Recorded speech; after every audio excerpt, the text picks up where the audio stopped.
Hello friends, welcome to the channel. आज का हमारा टॉपिक है use of infinitive with verb to have. अब ये कैसा टॉपिक है? ये टॉपिक है इंग्लिश ग्रामर में जो इंग्लिश बोले जाने में बहुत यूज होता है। तो चलिए हम भी कुछ इंग्लिश बोलने के लिए इस टॉपिक को जल्दी ही शुरू करते हैं बिना टाइम वेस्ट किए। तो चलिए use of infinitive with verb to have को लिखित में समझते हैं पहले।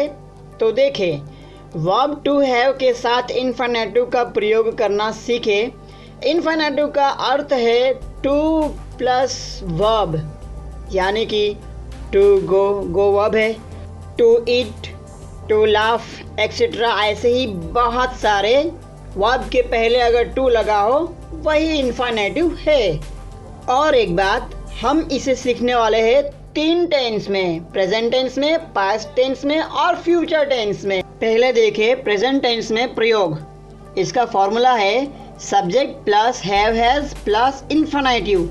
Infinitive means two plus verb. तो चलिए इसके ऊपर कुछ सेंटेंसेस देखते हैं। पहला, मुझे जाना है, मुझे जाना पड़ता है, मुझे जाना होता है।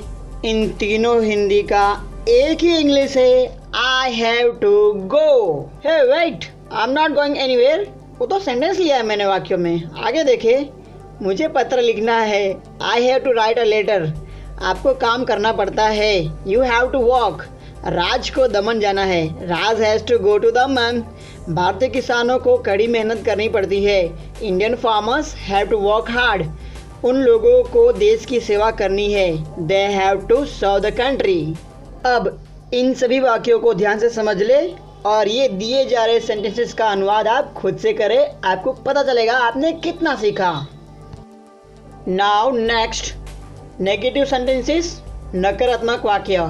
पहले फॉर्मूला देखें, subject plus have has plus not plus infinitive. इस फॉर्मूला में नॉट जो है वो तीसरे नंबर पे है। नाउ कुछ वाक्यों को देखते हैं। मुझे काम नहीं करना है, मुझे काम नहीं करना पड़ता है, मुझे काम नहीं करना होता है। इन तीनों का इंग्लिश एक ही है, one and only, I have not to work. Now आगे देखें, उसे नहीं खेलना है, he has not to play. उन लोगों को वहाँ नहीं ठहरना है, they have not to stay there. मुझे कुछ नहीं करना है, I have not to do anything. आपको गीत नहीं गाना होता है, you have not to sing a song. Now अब देखेंगे इंट्रोगेटिव सेंटेंसेस, प्रश्नवाचक वाक्य। इसमें दो फॉर्मूला है। पहला फॉर्मूला देखे, have has plus subject plus not plus infinitive. ये फॉर्मूला जब वाक्य क्या से चालू होगा तब उसके लिए है। दूसरा फॉर्मूला, उसी फॉर्मूला के आगे WH लगा है। कुछ एग्जाम्पल्स देखते हैं। क्या हम लोगों को पढ़ना पड़ता है, हैव वी टू रीड। क्या तुम्हें काम करना पड़ता है, हैव यू टू वॉक। क्या मुझे नहीं खाना है, have I not to eat. इसे ये भी बोल सकते हैं, हैवंट आई ईट। उन्हें बच्चों को क्यों पढ़ाना पड़ता है, why have they to teach the children. तुम्हें क्या नहीं करना पड़ता है, what have you not to do. Kanchan को कपड़े क्यों धोने पड़ते हैं, why has Kanchan to wash clothes.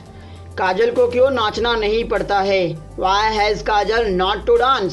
सारे सेंटेंसेस को ध्यान से समझ ले और दिए जा रहे इन सेंटेंसेस का अनुवाद आप खुद से करें और समझें। नाउ नेक्स्ट, पास्ट टेंस में प्रयोग। देखिए फॉर्मूला, सब्जेक्ट हैड इन्फिनेटिव। अब फॉर्मूला को यूज़ करके इन सेंटेंसेस का अनुवाद करते हैं। मुझे खेलना था, मुझे खेलना पड़ा। इन दोनों की इंग्लिश एक ही होगी, आई हैड टू प्ले। मुझे काम करना पड़ा, मुझे काम करना था। इन दोनों का भी इंग्लिश एक ही होगा, आई हैड टू वॉक। उसे भीख मांगनी पड़ी, ही हैड टू बैग। उसे पढ़ाना पड़ा, he had to teach. Bhavesh को दौड़ना था, भावेश हैड टू रन। उसे खाना था, ही हैड टू ईट। तुम्हें आना था, you had to come.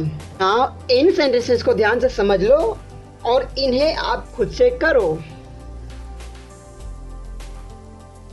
Next, negative and interrogative sentences.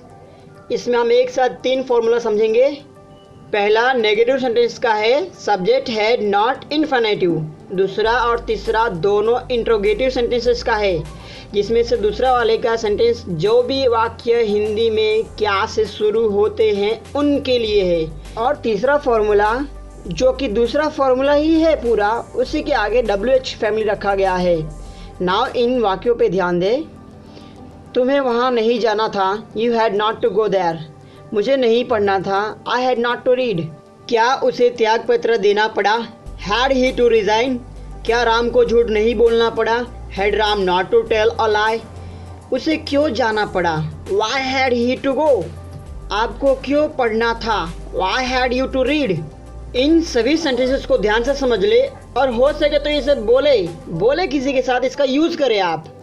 Now इनका अनुवाद खुद से करें और देखिए आपको कितना आ रहा है। नेक्स्ट, फ्यूचर टेंस में प्रयोग, जिसका फॉर्मूला है subject plus shell will plus have plus infinitive. इसमें सभी के साथ हैव ही लगेगा।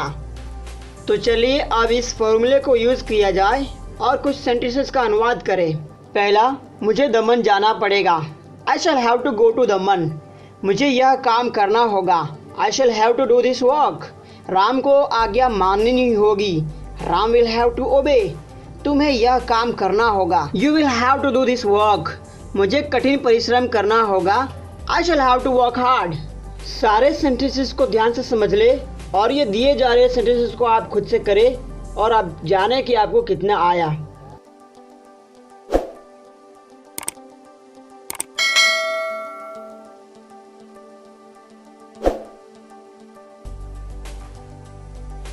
Next, negative and interrogative sentences. हम यहाँ एक साथ 3 फॉर्मूला के बारे में जानेंगे। पहला नेगेटिव सेंटेंस का है, दूसरा और तीसरा दोनों ही इंट्रोगेटिव सेंटेंसेस का फॉर्मूला है। तो समझ ले, हिंदी के जिन वाक्यों में नॉट होगा उसमें पहला फॉर्मूला से उसका अनुवाद करेंगे और जो वाक्य क्या से शुरू होता हो उसे दूसरे फॉर्मूला से अनुवाद करेंगे। और जिन वाक्यों के बीच में कब क्यों कैसे WH फैमिली से कोई क्वेश्चन टैग हो तो उसे तीसरे फॉर्मूले की मदद से अनुवाद करेंगे। तो चलिए वाक्यों का अनुवाद किया जाए। मुझे जुर्माना नहीं देना पड़ेगा, I shall not have to pay the fine.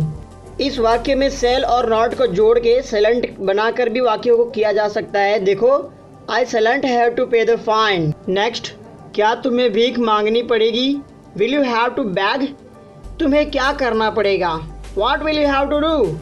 Nilesh को दमन क्यों जाना पड़ेगा, why will Nilesh have to go to Daman. आपको कब जाना होगा, when will you have to go. Now सारे सेंटेंसेस को फॉर्मूला से मैच करके समझ ले अच्छे से और ये दिए जा रहे सेंटेंसेस का आप अनुवाद खुद से करें। और अनुवाद हो जाने के बाद अगर आपको लगता है कि हाँ मुझे इसका भी आंसर चाहिए तो फिर इस वीडियो के डिस्क्रिप्शन में आपको मिल जाएगा, सभी को किया गया है।